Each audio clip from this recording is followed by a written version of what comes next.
Olá a todos, sejam muito bem-vindos ao canal da Faculdade Nacional de Direito da Universidade Federal do Rio de Janeiro. Eu sou Ingrid Grandini, discente do 9º período da FND e também pesquisadora do Grupo de Estudos de Direito Desportivo da Faculdade Nacional de Direito da UFRJ. O tema da aula de hoje é a Justiça Desportiva. Para isso, eu convido o professor Lucas Maleval, advogado do Fluminense Futebol Clube e também pesquisador do GED-FND. Muito bem-vindo.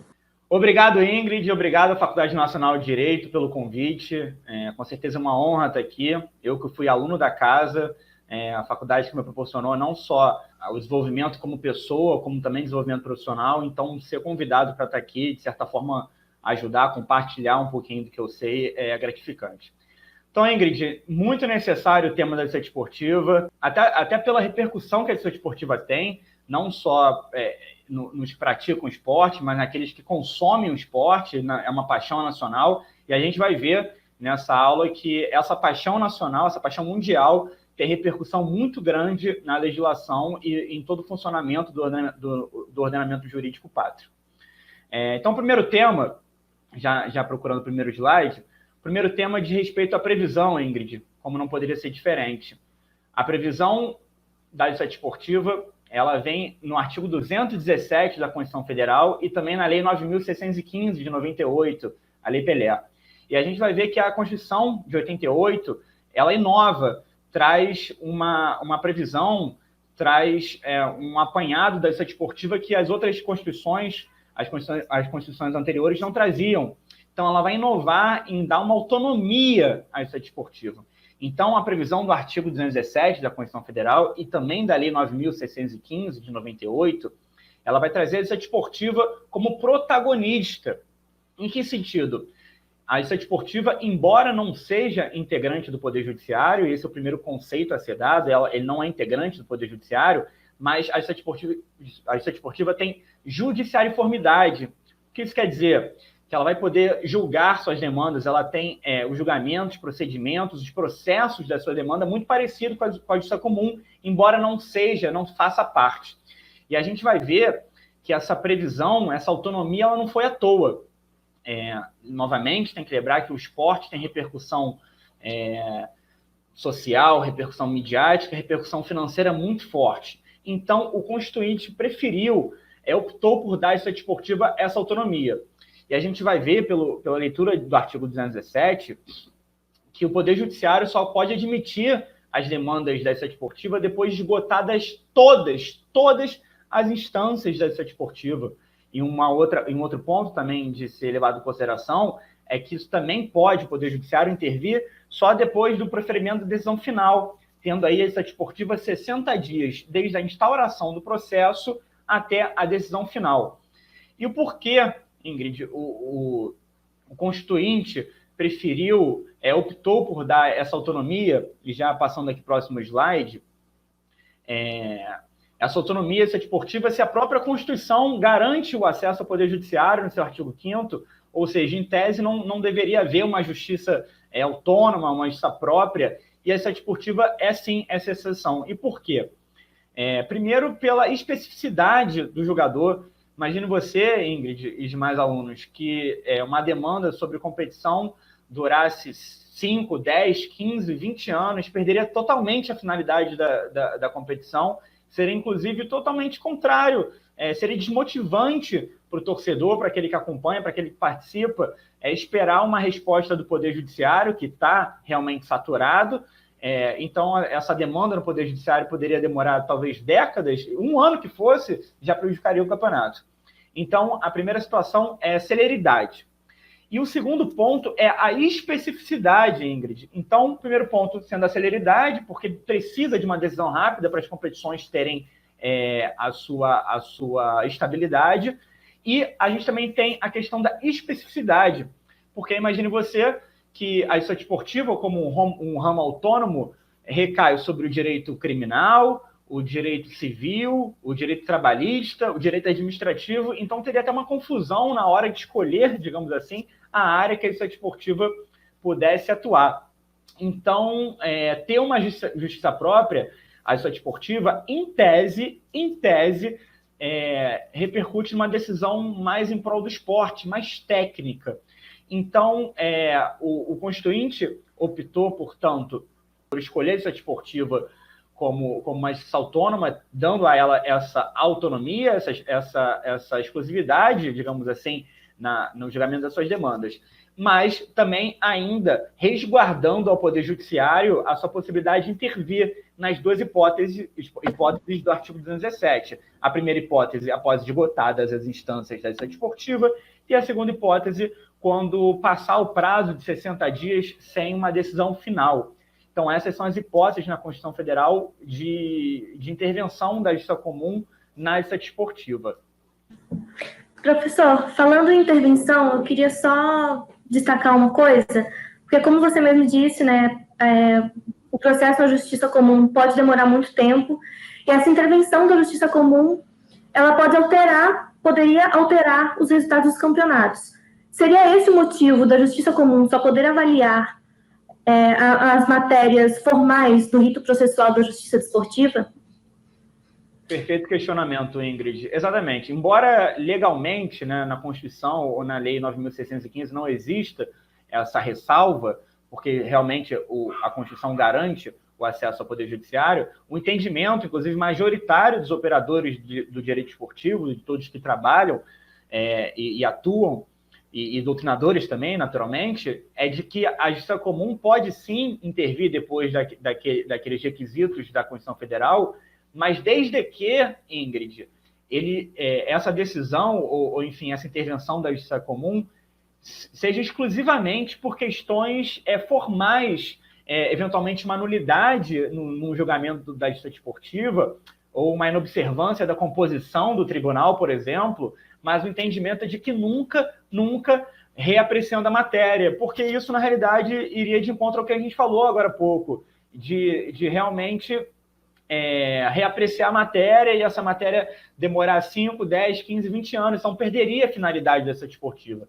Então, respondendo a sua pergunta, realmente há possibilidade de intervenção, mas o entendimento majoritário é que a intervenção da justiça comum ou a repreciação da justiça comum, ela se dê exclusivamente com relação à questão formal, uma nulidade, um vício, mas nunca na repreciação de mérito da matéria, porque justamente isso causaria uma instabilidade nas competições. Então, pode sim intervir a justiça comum, mas o entendimento majoritário é que desde que somente com relação à questão formal, questão de uma nulidade, de uma observância, uma situação que mexa com a formalidade e não com o mérito. Então, continuando, Ingrid, no próximo slide, só recapitulando a questão da autonomia, que a gente falou, a interferência também muito bem pontuado por você, Ingrid, e o fim, que é o equilíbrio das competições. Seguindo, recapitulando também o que a gente falou com relação às decisões mais técnicas, então foi também, além da celeridade, que a gente disse, a questão da especificidade, o legislador ter essa em tese, né?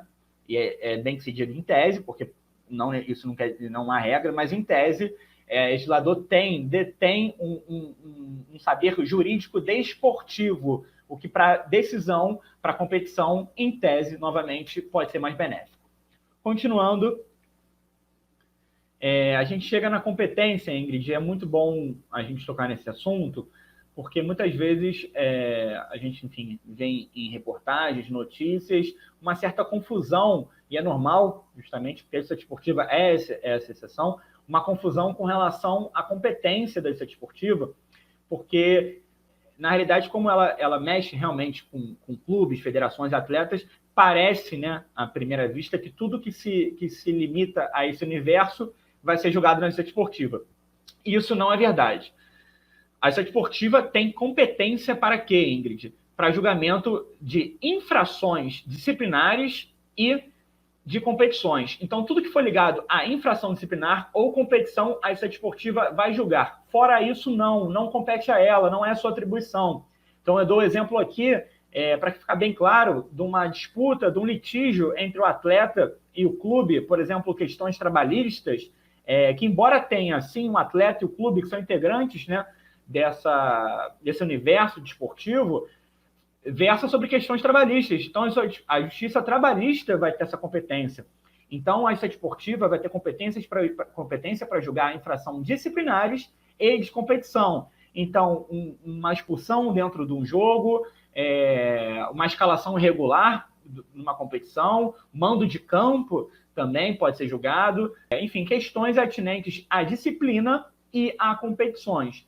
Nunca uma questão trabalhista, uma questão criminal, porque esses são os dois únicos requisitos, as duas únicas competências, digamos assim, que essa desportiva pode trazer para ela. Tudo que é externo a isso, questão trabalhista, questão criminal, questão tributária que não envolva, que não repercuta nas competições, não é competência da justiça desportiva. Então, um ponto claro que a gente quis trazer aqui, um ponto claro que eu acho necessário, é essa questão da competência, ligada à disciplina dentro da competição e à própria competição. Professor, outra coisa que eu acho muito importante a gente destacar é que não necessariamente um caso de agressão, por exemplo, que seja sendo julgado na justiça desportiva, ele é vedado de ser julgado na justiça comum, por exemplo, na esfera criminal.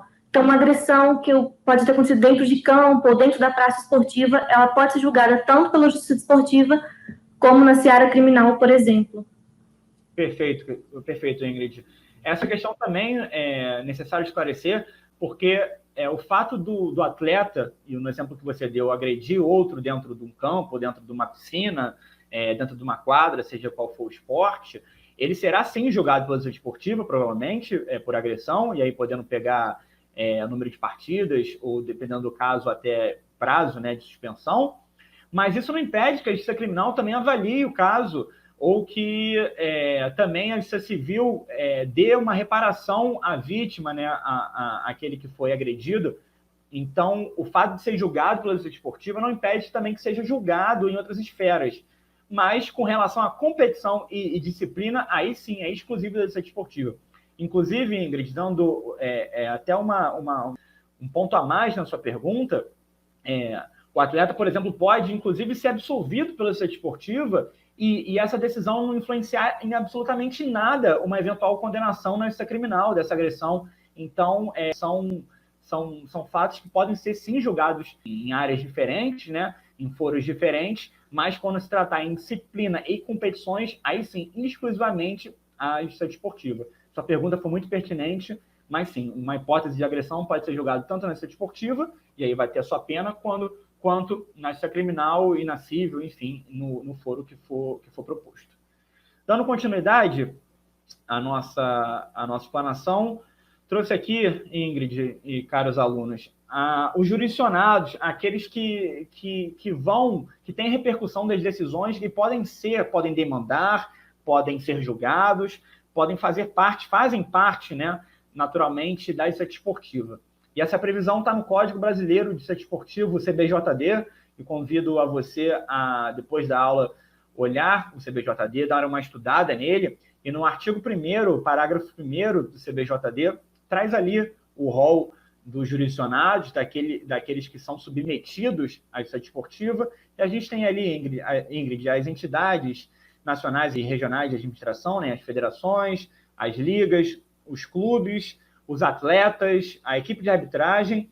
E aí, 2 pontos que eu trago aqui no inciso 6, que são as pessoas naturais que exerçam quaisquer empregos, cargos ou funções. Ou seja, não só os atletas, no caso do clube, das federações, no caso dos clubes, né, mas o preparador físico, o médico, o diretor, o próprio presidente, esses todos exercem cargos no clube e também são submetidos à justiça desportiva.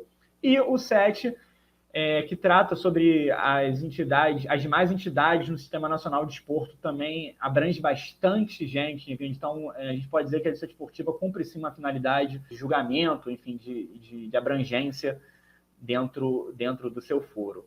Então, convido você, aluno, a dar uma olhada depois com calma nos jurisdicionados no artigo 1º, parágrafo 1º do CBJD.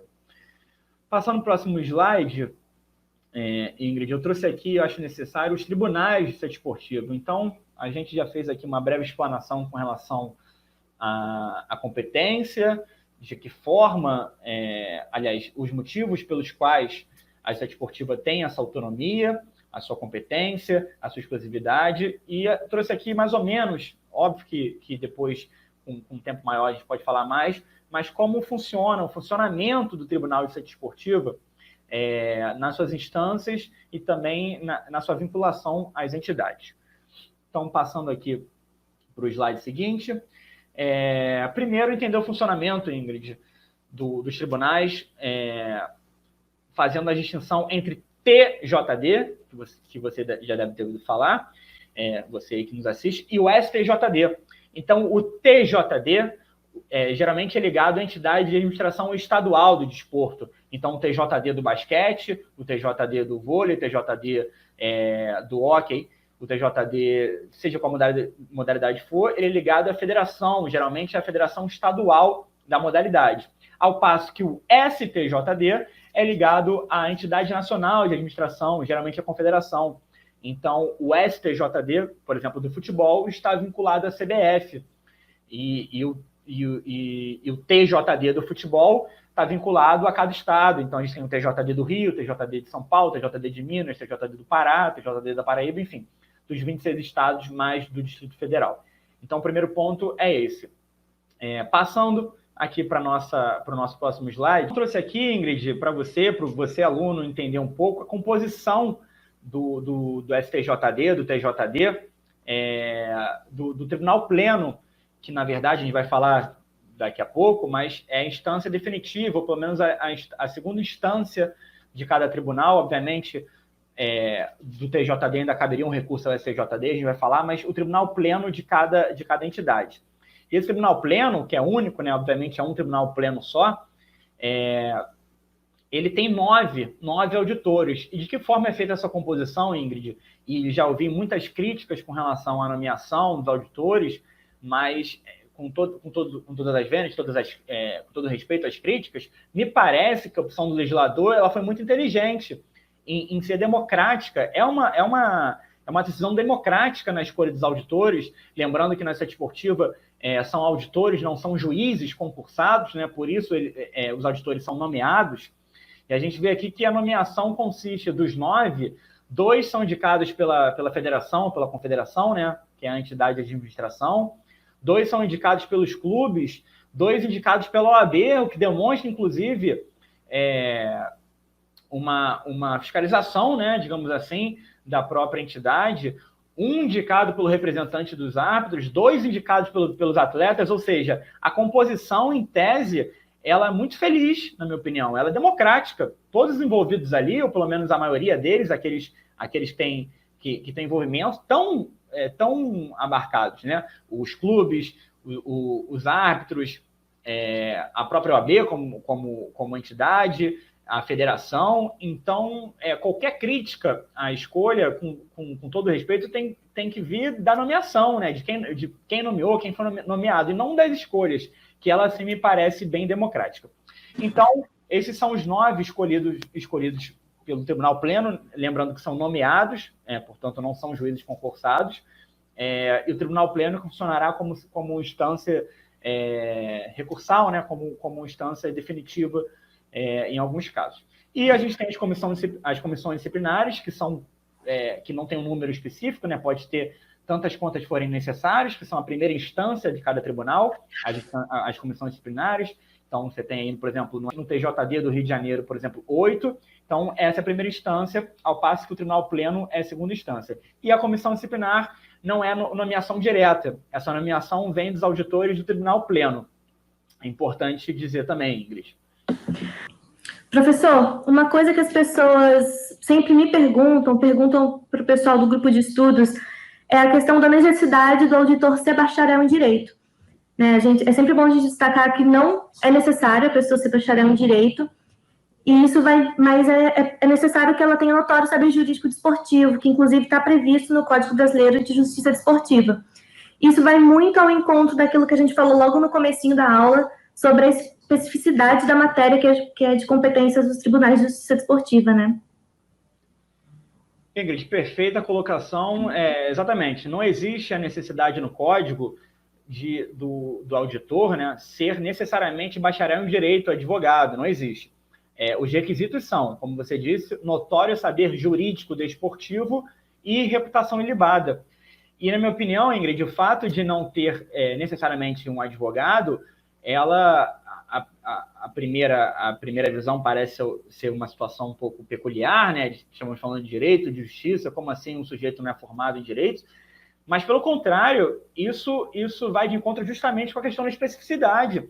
É importante, inclusive, que tenham nos tribunais pessoas que sejam médicas, pessoas que sejam profissionais de educação física, pessoas ligadas ao esporte, que não necessariamente são advogados, porque essas pessoas vão ter um conhecimento que talvez o advogado não tenha. Então, o fato de não ser bacharel, não ser advogado, e nenhum problema, não há nenhum problema nisso, não tem nenhuma repercussão negativa nisso, desde que o auditor, né, tenha um conhecimento jurídico desportivo, porque essa questão da sabedoria desse tema, de saber, de ter o conhecimento do tema, pode ter decisões, inclusive, muito mais justas, digamos assim, do que o advogado que não conhece, por exemplo, a especificidade do esporte, como o hóquei sobre a grama, que não conhece a psicologia do esporte, o dia a dia.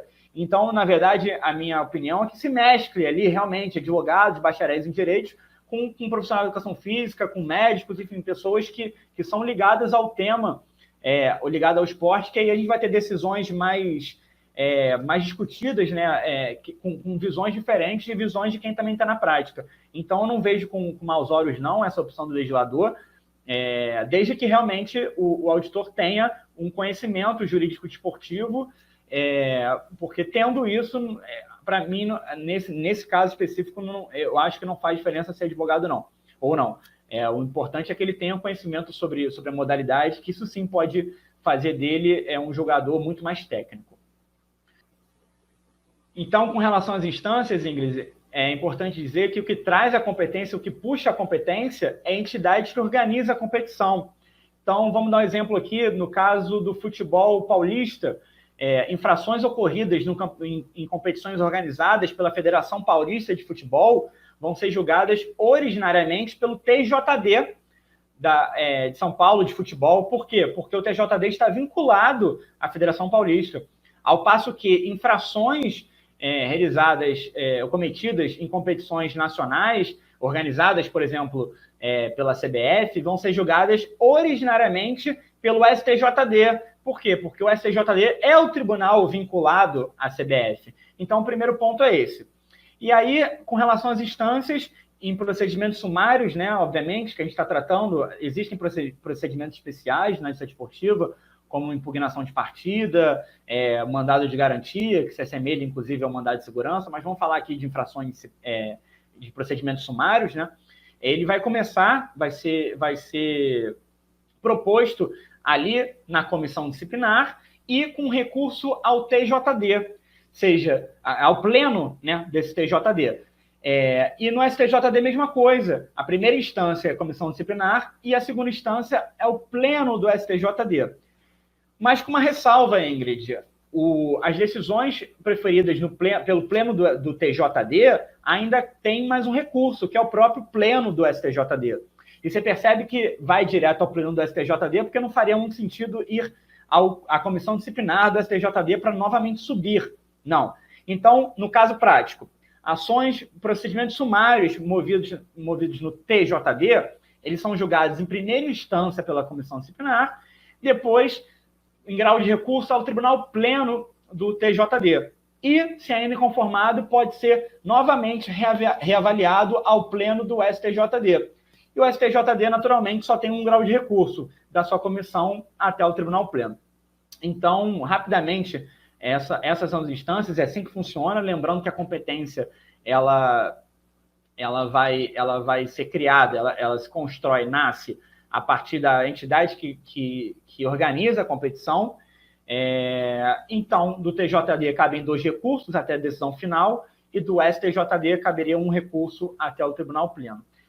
Ingrid, essas foram as considerações. Novamente, muito agradecido, muito honrado de fazer parte desse projeto, agradecendo a você, agradecendo à Faculdade Nacional de Direito, que novamente eu digo aqui que faz parte da minha vida, e estou à disposição quando vocês precisarem, quando vocês quiserem, eu estou à disposição. Novamente, muito obrigado pelo convite.